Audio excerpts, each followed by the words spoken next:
Olá, amados em Cristo, graça e paz da parte de Deus, nosso Pai, do Senhor Jesus Cristo. Espero encontrá-los todos bem, debaixo da graça e do favor do nosso Deus, que é maravilhoso. A Ele seja a honra, a glória, o poder e a adoração. Nós estamos aqui para aprendermos um novo estudo, e esse estudo ele vai focar num tema de imensa importância para a vida de nós que somos cristãos, que somos filhos e filhas do nosso Deus maravilhoso, que é a essência da verdadeira adoração. O nosso estudo ele vai focar no encontro face a face com Sua Majestade. Nós estaremos estudando sobre o que é a verdadeira adoração, qual é a essência da verdadeira adoração, baseado no que Jesus falou para a mulher samaritana, quando ele disse que o Pai procura por adoradores que o adorem em espírito e em verdade. Também estaremos aprendendo neste estudo sobre os atributos de Deus. Estaremos focando em conhecer o nosso Deus íntima e profundamente. E para começarmos hoje a nossa primeira aula, nós estaremos aprendendo sobre a adoração. O que é a adoração? E para começarmos esse conceito, esse estudo, eu vou falar para vocês o que é a adoração. A adoração ela é honra e culto dirigidos a Deus. O Novo Testamento ele usa diversas palavras para adoração, mas nesse estudo nós vamos destacar duas delas. A primeira é proskuneo, que é um termo grego comumente usado que literalmente significa mandar um beijo, beijar a mão ou prostrar-se. É um termo usado que significa adoração humilde. A segunda palavra é leitrício, que sugere render honra ou prestar respeito.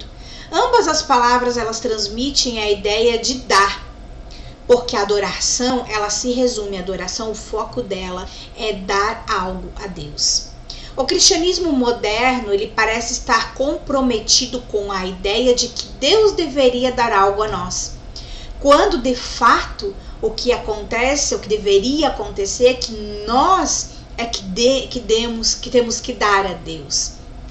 Deus ele é um Deus galardoador, ele é a característica, dos atributos principais dele, com certeza, é ser galardoador daqueles que o buscam. E ele nos dá com abundância, mas temos que aprender algo importante, a essência da fé autêntica e da verdadeira adoração, ela está envolta em honra e a adoração que nós rendemos a Deus. Começa primeiro com a entrega de nós mesmos, depois das nossas atitudes e das nossas posses, até que a adoração se torne um estilo de vida. Eu vou passar para vocês a adoração agora em 3 categorias importantes da nossa vida. Primeiro ponto, primeira categoria em que a adoração pode se dividir. A primeira que é a dimensão exterior. A adoração ela é exterior quando ela é em nosso comportamento em relação aos outros. É ser sensível ao irmão mais fraco. É compartilhar amor com os irmãos em Cristo, é pregar o evangelho aos descrentes, é atender às necessidades das pessoas no nível material. A adoração aceitável é dar, é um amor que compartilha. Romanos 14:18 diz o seguinte: pois quem serve, aí entra aquela palavra grega que o apóstolo Paulo, quando ele escreveu serve, ele utilizou a palavra grega que eu falei para vocês, que é leitral, que significa servir. Então, pois quem serve, quem adora a Cristo dessa forma, é agradável a Deus. Então, a gente pode ver que a adoração, ela também é uma adoração, e principalmente uma adoração quando ela é direcionada às outras pessoas. Então, quando Jesus ele fala dos mandamentos, ele fala do primeiro mandamento, que é adorar a Deus acima de todas as coisas, né? com tudo que nós somos, e ele fala em seguida, e amar ao teu próximo como a ti mesmo. O que Jesus estava dizendo? Você adora a Deus acima de todas as coisas, e você adora a Deus quando você ama o seu próximo, quando você serve o seu próximo, quando o seu comportamento para com o seu próximo é um comportamento bom.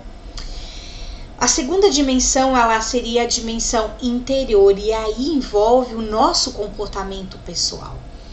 Então, quando nós nos comportamos de acordo com o que a Bíblia nos ensina, como nós nos comportamos, seguindo os princípios de Deus, seguindo uma vida santa, uma vida reta na presença de Deus, nós adoramos a Deus. Isso também se refere à bondade, à justiça e à verdade. Efésios 5, 8, 10 diz o seguinte: assim, andai como filhos da luz, pois o fruto da luz está em toda bondade, justiça e verdade, procurando saber o que é agradável ao Senhor. E a terceira dimensão seria a dimensão ascendente, que a adoração em seu foco, quando ela é direcionado a Deus, onde a sua essência é simplesmente ação de graças e louvor.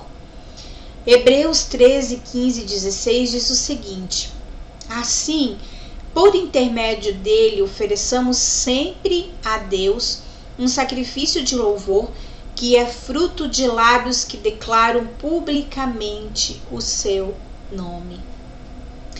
Então a gente vê que existem essas três categorias de adoração, e que quando a gente adora a Deus em espírito e em verdade, a gente engloba essas três categorias. A gente adora a Deus quando a nossa adoração é diretamente para Ele.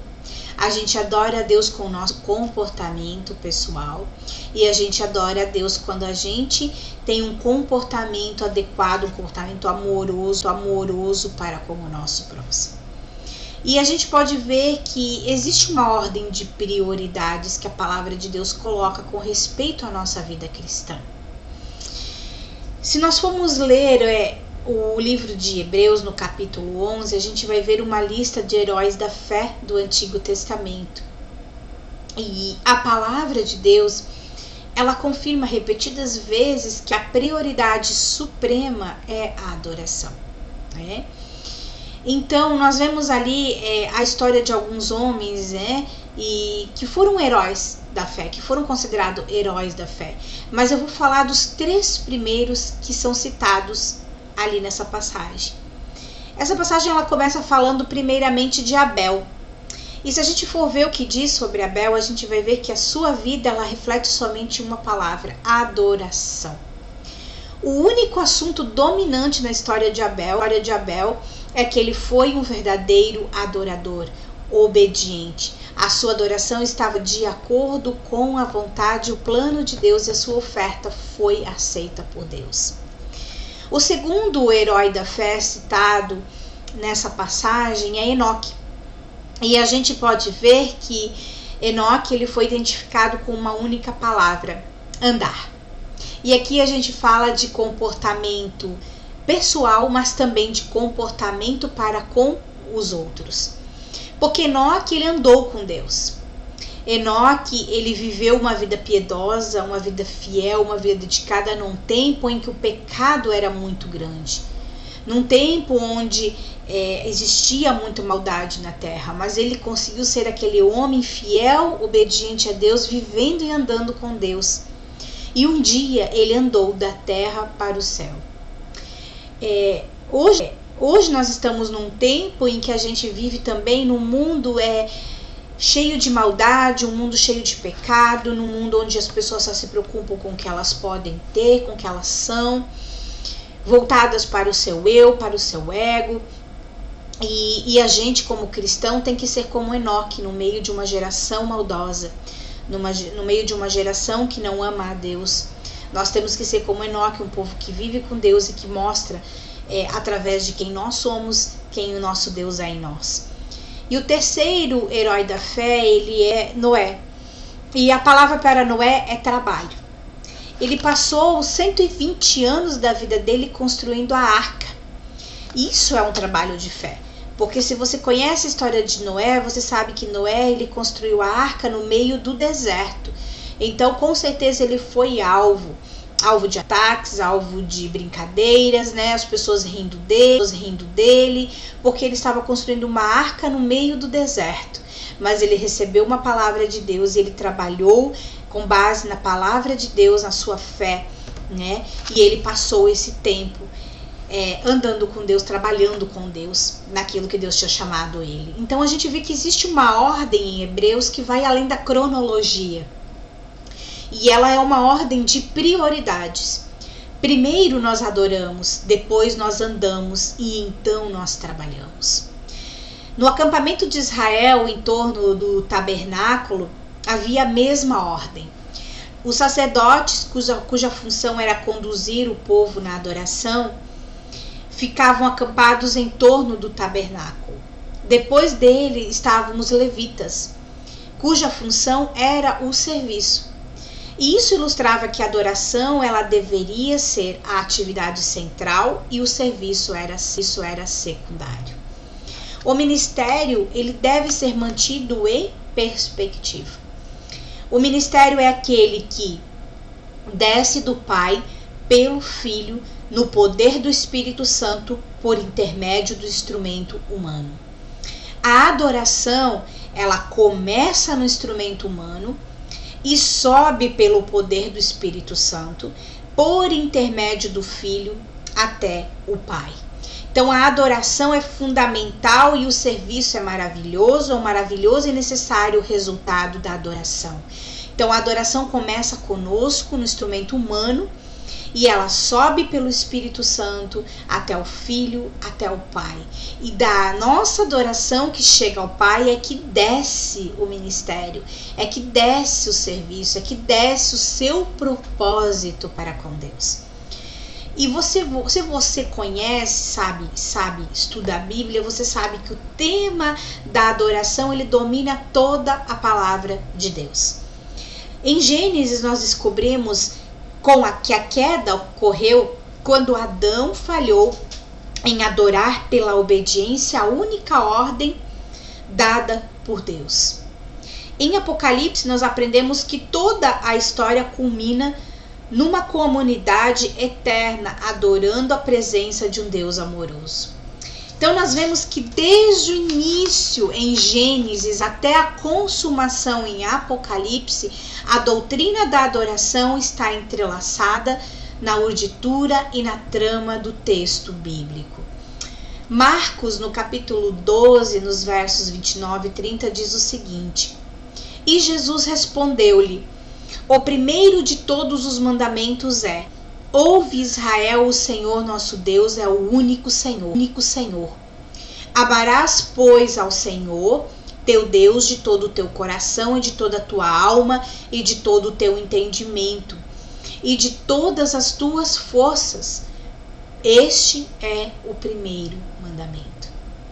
Então a gente vê que este é um chamado à adoração. E por sua identificação como principal de todos os mandamentos de Deus, Jesus estava confirmando enfaticamente a adoração como a suprema prioridade universal.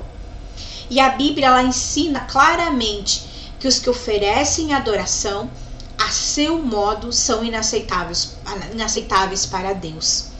Não importa se as suas intenções elas são boas, independentemente de quão pura seja a nossa motivação, ou quão sinceros sejamos em nossa tentativa, se fracassarmos em adorar a Deus como Ele mandou, não seremos abençoados.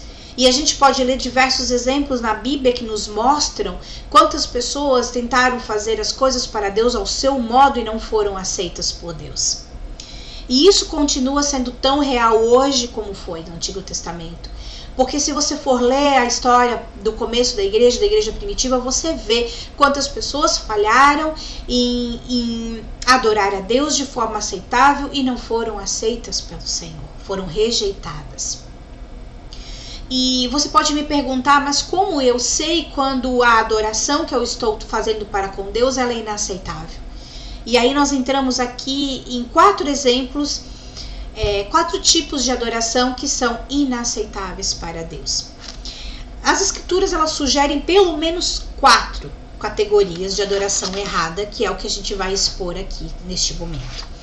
A primeira adoração que todo mundo conhece, provavelmente você já ouviu falar, seria a adoração a falsos deuses, né? A Bíblia, ela fala que não há outro Deus, a não ser o nosso Deus, o Deus verdadeiro. E ele é zeloso e não tolera a adoração a outro Deus. Eu vou ler para vocês Isaías 48:11, que diz o seguinte: Deus diz: não darei a minha glória a nenhum outro. E isso é uma repetição de Isaías 42:8, que diz o seguinte: eu sou o Senhor, este é o meu nome. Não darei a minha glória a outro, nem o meu louvor às imagens esculpidas. A maior parte do mundo adora deuses falsos. Romanos 1:21 acusa a humanidade inteira por essa tendência. Diz o seguinte: porque mesmo tendo conhecido a Deus, não o glorificaram nem lhe deram graças. Paulo ele descreve então a história da degradação da nossa raça rumo a formas mais profundas e pecaminosas de falsa adoração. É significativo que a essência da depravação humana, tal como Paulo descreve, esteja ligada à falsa adoração, começando com a recusa em adorar a Deus como devemos. O versículo 24 ele fala então das consequências amargas de adorar falsos deuses. É por isso que Deus os entregou à impureza sexual, ao desejo ardente de seus corações para desonrarem seus corpos entre si. O versículo 26 prossegue: por isso Deus os entregou a paixões desonrosas. O versículo 28 acrescenta: foram entregues pelo próprio Deus a uma mentalidade condenável. O resultado da adoração imprópria é que Deus simplesmente entrega os idólatras ao seu pecado e às suas consequências. Em Jó 31, 24 e 28 nós vemos o seguinte: se no ouro pus a minha esperança, ou disse ao ouro fino, tu és a minha confiança, se me alegrei de que era muito a minha riqueza e de que a minha mão tinha alcançado muito, se olhei para o sol quando resplandecia ou para a lua caminhando gloriosa, e o meu coração se deixou enganar em oculto e a minha boca beijou a minha mão, também isto seria delito à punição de juízes, pois assim negaria a Deus que está lá em cima. Então Jó, a gente vê que ele recusou a inclinação para adorar a riqueza material. Então você pode perguntar: nossa, mas eu não adoro falsos deuses, né? Eu não adoro estátuas, eu não adoro santos. Mas quando você adora as coisas que você tem, quando você adora as suas posses, quando você adora a sua riqueza material, você está adorando um falso Deus. Se você adora o que você possui, se você centra a sua vida em si mesmo, em suas posses ou até mesmo em suas necessidades, você está negando a Deus. Na verdade, você está fazendo de suas posses o seu Deus. Então essa é uma adoração inaceitável, né? Por exemplo, quando você vai a um culto e você ergue as suas mãos e você começa a adorar a Deus no momento do louvor, o seu corpo físico está ali, você está adorando a Deus com as mãos levantadas, mas a sua mente e o seu coração não estão ali. Você está com os seus braços levantados, mas a sua mente está naquilo que você precisa pagar amanhã, nas suas contas, naquilo que você precisa comprar, se você vai ao shopping, o que você precisa adquirir, nos desejos carnais, nos desejos que você tem. E a sua mente divaga, e quando você vê, você terminou o culto e você não prestou uma adoração aceitável a Deus. E você saiu do culto rejeitado. Você saiu do culto pior do que quando você entrou, porque você entrou para dar algo a Deus e você não conseguiu dar a Deus aquilo que mais importa para Ele, que é o seu coração, que é a sua vida, que é o seu culto racional, que é a sua adoração em espírito e em verdade. A segunda adoração inaceitável seria a adoração ao Deus verdadeiro de forma errada. Conforme Êxodo, no capítulo 32, nos versículos 7 e 8, nós lemos que no deserto, o povo de Israel estava prestando homenagem com seus lábios a Jeová, aquele que os livrara da escravidão egípcia. Eles acreditavam que estavam adorando o Deus verdadeiro, tinham a intenção de adorá-lo, mas o haviam reduzido a uma imagem. E você conhece a história, né? Quando Moisés subiu ao Monte Sinai para receber de Deus os 10 mandamentos, e ele ficou 40 dias e 40 noites. Nesse tempo o povo começou a murmurar e começou a dizer: cadê Moisés? Moisés não volta mais, Moisés morreu. Vamos fazer uma imagem para que a gente adore a Deus. E eles criaram essa imagem do bezerro e começaram a adorá-lo. Então Deus diz algo muito importante para Moisés. Logo em seguida ele diz: vai, desce, porque o teu povo que tiraste da terra do Egito se corrompeu. Depressa se desviou do caminho que lhe ordenei. Fizeram para si um bezerro de fundição, adoraram-no, ofereceram-lhe sacrifícios e disseram: aí está, ó Israel, o teu Deus, que te tirou da terra do Egito. Então a gente vê que Deus, ele não quer ser reduzido a uma imagem. A idolatria, ela não começa com o martelo do escultor, ela começa na sua mente. E o terceiro tipo de adoração inaceitável seria a adoração ao Deus verdadeiro em um estilo próprio. E aqui a gente já vai para a história de Nadab e Abiú, né, que foram 2 sacerdotes escolhidos por Deus para fazerem adoração, para prestarem adoração a Deus. E se você lê a Bíblia e conhece a história, você sabe que Deus ordenou a eles, né, que seguissem um protocolo para chegarem diante dos santos e adorarem a Deus. Existia um protocolo, existia uma forma correta de fazer aquilo. E a gente vê que em um momento eles decidiram fazer por eles mesmos, da forma deles, e eles não foram só rejeitados, eles acabaram pagando com a própria vida o erro que cometeram, né? Saul, né? O rei Saul foi um exemplo disso também, que decidiu fazer adoração com a sua própria maneira, do seu próprio jeito, do seu próprio estilo, porque queria agradar o povo, queria agradar o exército. A última preocupação dele era agradar a Deus, e ele foi rejeitado como rei, ele foi rejeitado por Deus. Então assim a gente vê diversos exemplos, todos foram culpados de adorar a Deus à sua própria maneira. Diferentemente da revelação que Deus já tinha dado a eles de qual era a adoração aceitável. Um próprio exemplo no Novo Testamento de uma adoração inaceitável são os fariseus, né, que tentavam adorar ao Deus verdadeiro com um sistema próprio.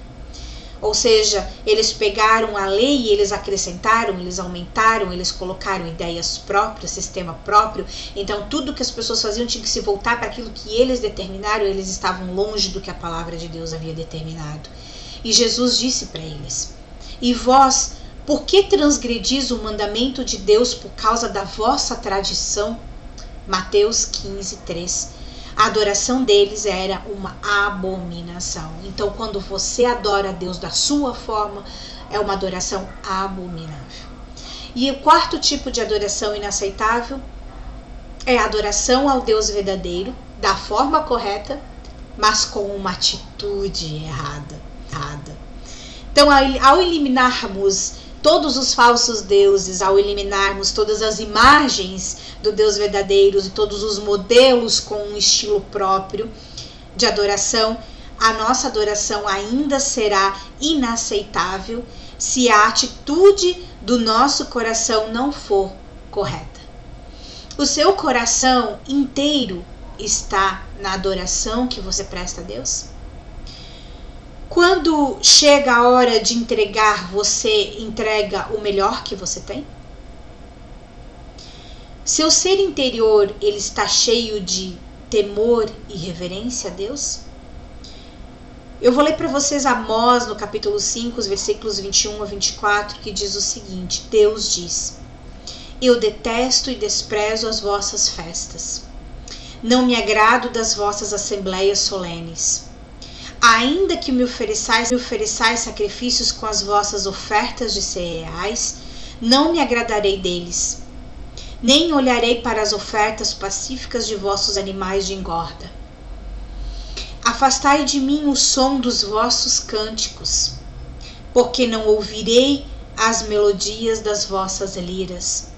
Corra, porém, a justiça como as águas, e a retidão como o ribeiro perene.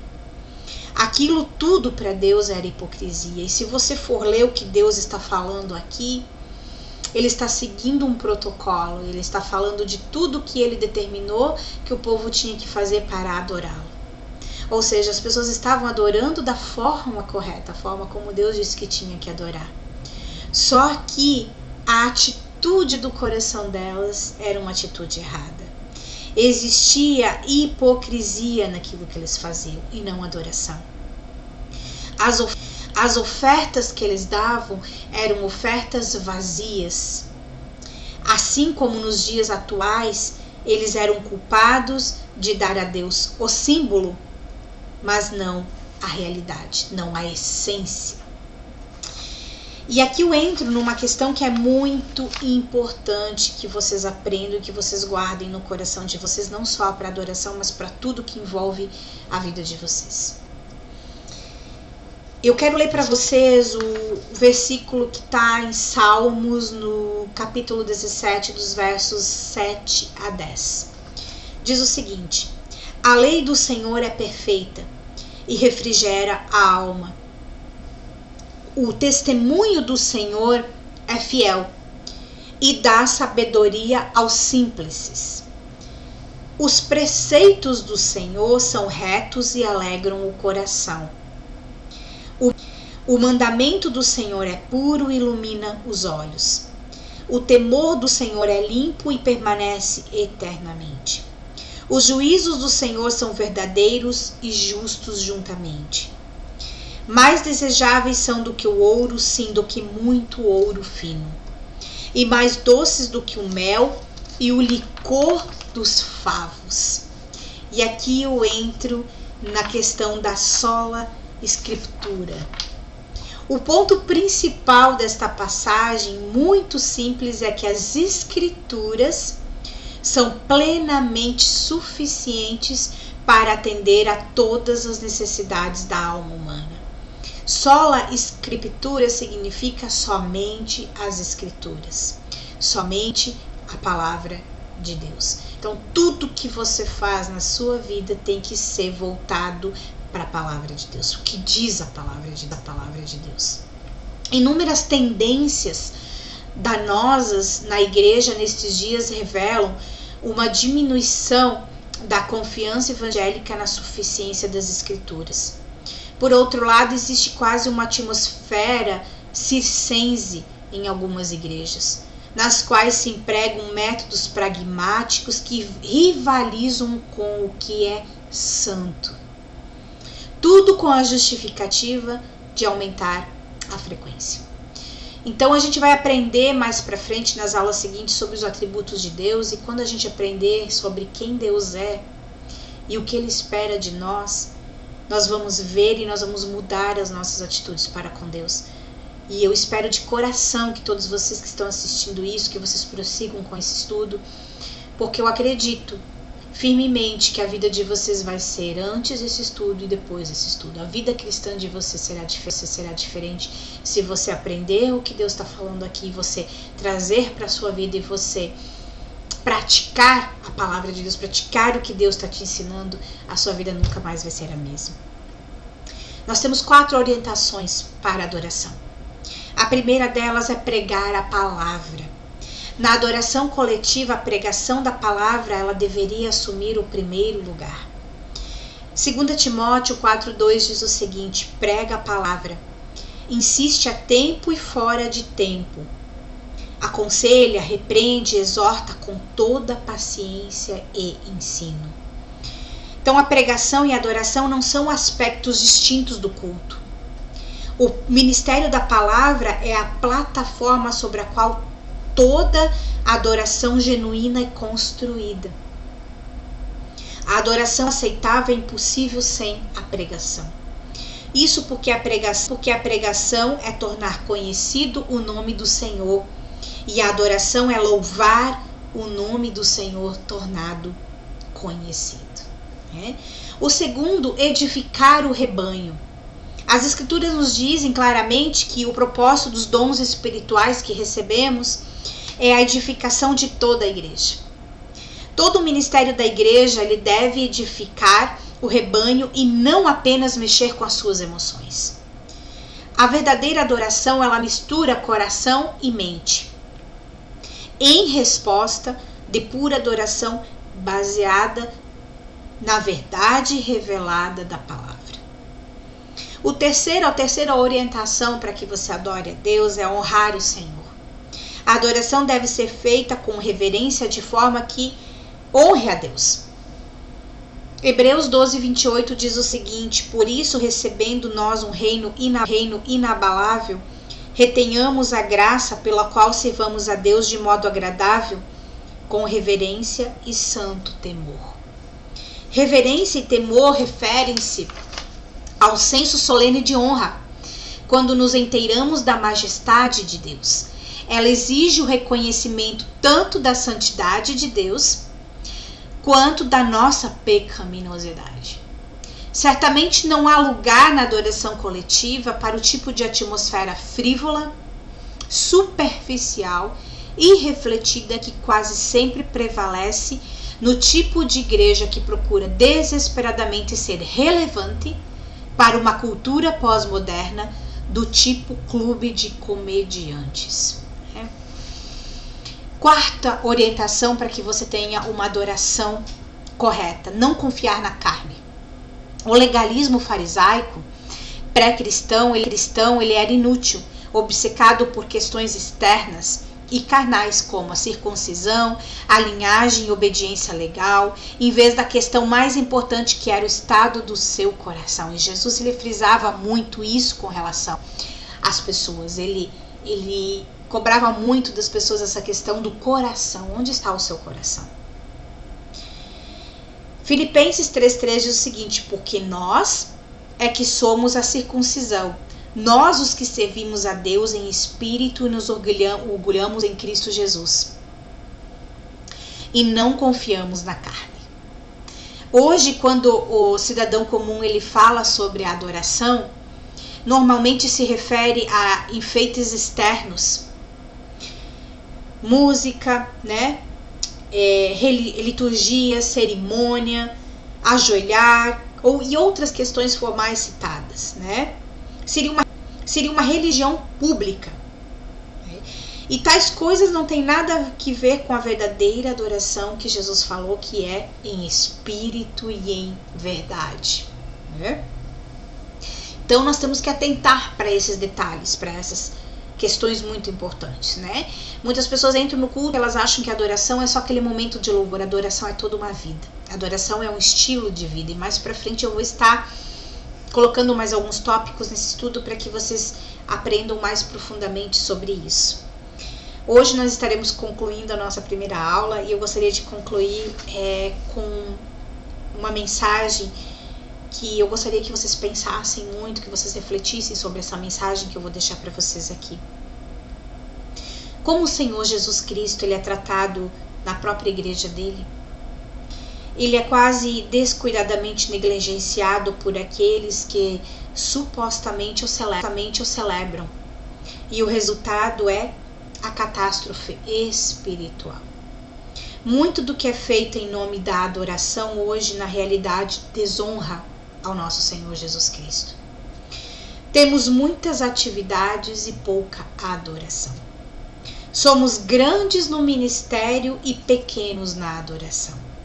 Somos desastrosamente pragmáticos. Só queremos saber se algo funciona.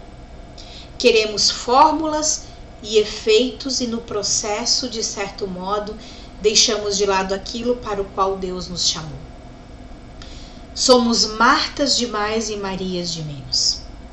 Estamos tão profundamente enraizados no fazer que perdemos o estar. Temos nossas promoções, nossos objetivos, nossos esforços, nossos projetos até caprichosos, tradicionalistas e orientados para o sucesso. mas o culto espiritual aceitável muitas vezes nos escapa. A adoração, como a palavra de Deus a descreve, é interna, é sacrificial, ativa e produtiva. Isso não é igual ao conceito que o mundo tem de adoração. Todavia, é o único tipo de adoração que Deus reconhece. É a forma mais pura de adoração, o tipo que sobe até Deus como doce aroma, o tipo que é expresso continuamente em cada aspecto da nossa vida, ao compartilhar tudo que temos com os outros, praticar boas obras e oferecer louvor a Deus. Esse é o tipo de adoração que Deus deseja. É a adoração em seu sentido mais profundo e mais espiritual. E eu termino lendo o Salmo 24, 3-6, que diz o seguinte: quem subirá ao monte do Senhor? Ou quem estará no seu santo lugar? Aquele que é limpo de mãos e puro de coração, que não entrega sua alma à vaidade nem jura enganosamente. Este receberá a bênção do Senhor e a justiça do Deus da sua salvação. Esta é a geração daqueles que buscam a tua face, ó Deus de Jacó. Amém? Amém, amados. Eu quero que vocês meditem sobre tudo isso que a gente falou aqui hoje, que vocês peguem esses versículos, que vocês leiam a Bíblia, que vocês vão procurar tudo que a gente falou aqui, que vocês analisem a vida de vocês, porque o mais importante desse estudo, o foco mais importante desse estudo não é que vocês terminem para obter um diploma, ou terminem para dizer que concluíram alguma coisa, mas que vocês terminem com uma mente só, com um coração só. O que eu preciso mudar na minha vida hoje que está desagradando a Deus? O que Deus olha hoje e Ele vê como uma mancha nas minhas vestimentas? Você ainda tem tempo, amado, de buscar em Deus ser limpo. Você ainda tem tempo de buscar a Deus em um arrependimento profundo, em um coração adorador, em espírito e em verdade. Você ainda tem tempo. Não perca esse tempo precioso, porque vai chegar um momento em que a porta vai se fechar e ninguém mais vai passar. Então eu peço em nome de Jesus que Deus toque no coração de cada um de vocês e que vocês recebam esse estudo, essa palavra com a importância que ela tem e com grande alegria no seu coração. Porque Deus, Ele fala tudo isso, Ele ensina tudo isso porque Ele te ama e Ele quer estar contigo eternamente. Amém? E Ele quer que você tenha uma comunhão perfeita e íntima com Ele aqui nesta terra. Que Deus abençoe vocês, que vocês fiquem na graça, no amor de Deus, na comunhão com o Espírito Santo, que o Senhor os acompanhe e nós nos encontramos aqui na nossa próxima aula.